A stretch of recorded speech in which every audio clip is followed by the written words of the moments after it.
Gabriella Peroni here for CMS-Connected, and I'm at Sitecore Symposium 2018, and I'm actually here with Tony Rems, CTO of Hero Digital. Howdy. How are you, Tony? I'm great. Yeah? Good. Yeah. Good to have you here. Thank you for having me. Yeah. Appreciate it. So with your expertise in DAM, what are your thoughts on the Salesforce and Sitecore? Yeah, it's really interesting and actually really exciting.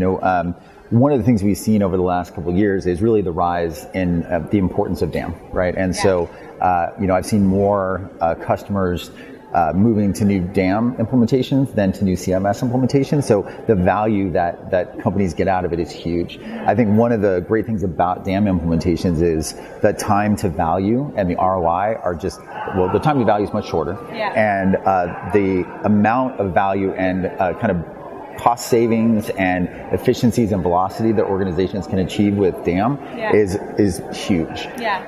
And it's been a kind of ongoing source of frustration for customers that Sitecore didn't have a DAM, right? Mm-hmm. And so I think, we've seen in competitive situations where Sitecore has been challenged to win some implementations and some contracts just because of DAM. And, I was talking to some of the sales folks who told me, I'm hearing it so we have some folks here who came from competitors on the sales side, and they're getting calls from their friends saying, we're going to kick your butt because you don't have a DAM, and we're leading with DAM. And so it's a challenge. And I think, but also from a customer perspective, there's such a huge amount of value to be extracted from DAM. Us not having one and really not even having a great partner ecosystem for DAM has just been a challenge. Yeah. And so, I think if you look at the company that was acquired, they're a former integrator of a product called Atom, which used to be a big partner of Sitecore. They got bought by Aprimo, and so they've re-architected that solution.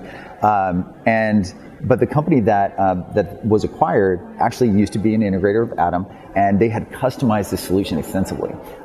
They customized Atom for years until they finally looked at what they built and said, there's no Atom code left in it. Yeah. So they packaged it up and they started selling it. So the great thing is because Sitecore has this history of integrating with Atom, and this is a product that has its DNA in that platform, I think is going to be, to make it really easy to kind of move it into the partner ecosystem. It's going to give us a lot of benefits, and they have some other products that we're going to learn more about, but I think from a DAM perspective, it's really important for Sitecore to have a solution that they can offer to customers. And I know kind of historically Sitecore likes to build everything themselves, but I think this is a case of the right product at the right time, and it's going to be really exciting to see how it changes how we can sell into customers. Yeah, totally. Yeah, it'll be interesting to see where that goes and what that comes from. Yeah.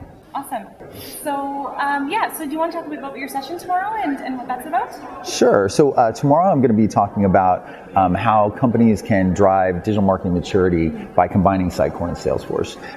As you know, as we've seen kind of the settling of the marketing clouds that are out there, you've really kind of landed on we have Adobe and we have Salesforce, right? Yeah. And so for Sitecore, who's partnered with Salesforce to provide that one missing piece of the puzzle for Salesforce and content management, there's this opportunity to kind of drive a greater value for our customers, right? And so when we think about what Sitecore does well, so we have content management, we have personalization, we really have that kind of owning of the glass, right? Yeah. Of that experience, and with XDB we can personalize. But when we think about what we're personalizing, and we think about the kinds of applications that are being created today, they're not just websites anymore. It's rare that it's just a website. People want self-service. Everybody wants subscription revenue and recurring revenue. So we create these self-service applications on top of just a website. So now you come to the website, you log in, you manage your account. Well, that data is increasingly being stored in Salesforce, right? So that data is, Salesforce it's everywhere. It's funny, my daughter came home. She lives in San Francisco, and Dreamforce was a couple weeks ago. She came home last weekend, and she said, Dad, what does Salesforce do? She says, because it kind of seems like they're taking over the world. Yeah. And I said, well, you're kind of right. I mean, they're everywhere. They're kind of ubiquitous in our customer base. We see Salesforce everywhere. So the CRM, right? And then they have Crux, which is the DMP, and they have their marketing cloud, which has email and some other components.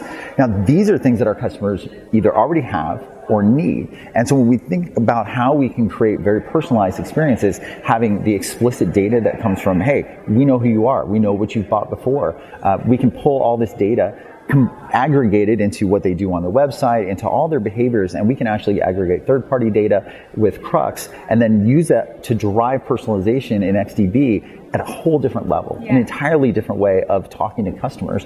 So when we think about what Sitecore's great at, and which is, like I said, you've got great personalization, a very powerful personalization capability, but unfortunately personalization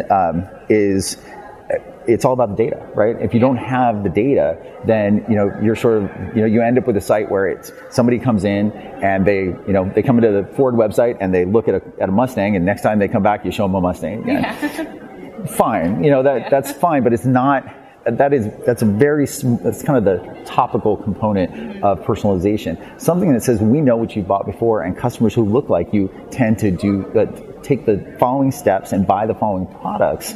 That's powerful, right? And being able to understand kind of buying behaviors and the way people think about information and the way people buy, and use that to drive content and to drive offers and to drive promotions, and then to drive that into the email channel and then personalize the email to bring people back into the site and kind of close the loop on all of our communications is incredibly powerful. And then Crux can actually be used to power your advertising. And so when we think about kind of that, everything that is involved in the customer journey really should be personalized. And right now, when we have Sitecore, we have some things that are sitting in other channels, and we're not kind of always tying that together. And when I look at a lot of my customers and a lot of people that I talk to at the show, what I'm hearing is they've kind of gotten to they've kind of hit a ceiling kind of in what the value that they're able to extract from the platform that they have. So they're saying, how do I take that to the next level, right? Definitely. And the next level is we need to implement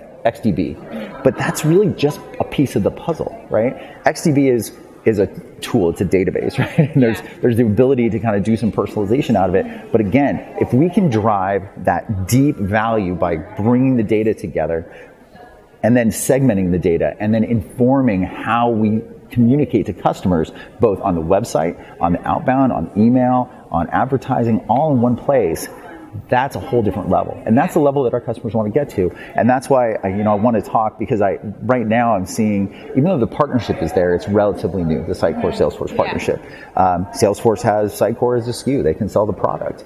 But not everybody in the ecosystem understands how to extract that value, right? And so that's what I'm going to talk about tomorrow. So we've developed a concept we call the Customer Experience Operating System, or CXOS. And it's a combination of Sitecore and Salesforce components that actually help deliver that value. So it looks at what are all the inputs, what are the data flows, how does it all fit together, and how does it create kind of that value chain through the way that we talk to customers. So that's what I'm going to talk about tomorrow. Awesome, perfect. And thinking of it as like a customer, what is the value that brings to customers, would you say? So I'll back it up actually a little bit. So the first question I think a lot of people are going to have for tomorrow is, why is the CTO talking to me about digital marketing maturity, right? And so one of the things I tell you is, increasingly the owner of these budgets are marketing. And so, as technologists, we need to be able to speak the language of marketing, because if we want to help them extract value from their investments in technology, we have to understand how to align those technology investments to deliver on their KPIs, right? So we need to understand marketing KPIs. We need to be able to speak the language of marketing. And because if that's the customer, then it's not about selling technology, right? It's about advancing a business objective, right? And so if we think of it from that perspective and we say, how do we advance your business? How do we increase conversions on the website? How do we attract more customers? How do we generate more leads? Whatever your KPIs are, how do we advance those KPIs? Well, that's really digital marketing maturity, and having that underlying engine that can drive those meaningful engagements with customers, right? I think one of the challenges for marketers today is we're yelled at all the time, right? You know, we're bombarded with information. We're bombarded with asks, buy this, try this, free trial. There's so many different offers and opportunities, and they're not all meaningful, right? And obviously we have experiences every day, but the experiences that are memorable are the ones that are relevant, right? And so that relevance is essential to extracting the value out of something like XDB or personalization. There's nothing worse than bad personalization, right? So I've got a targeted offer for you. That means nothing to me. Extracting that value from the investment is really what this integration is all about. And it's, hey, you've already made investment in Salesforce, you're making investment in Sitecore. How do we bring that together and maximize the benefit for both, right? Because it's not just about, in this case, not just about taking data out of Salesforce, and it's also about taking the data of everything we've learned on the Sitecore side, all the analytics and all the data, and feeding that back into Crux to better drive how we're doing email and to how we're doing our advertising. All those things come out, all those benefits come out of taking this data and making it and operationalizing it in a meaningful way. Yeah. Awesome. So, perfect. That's all I have for you. Okay. Well, thank you very much.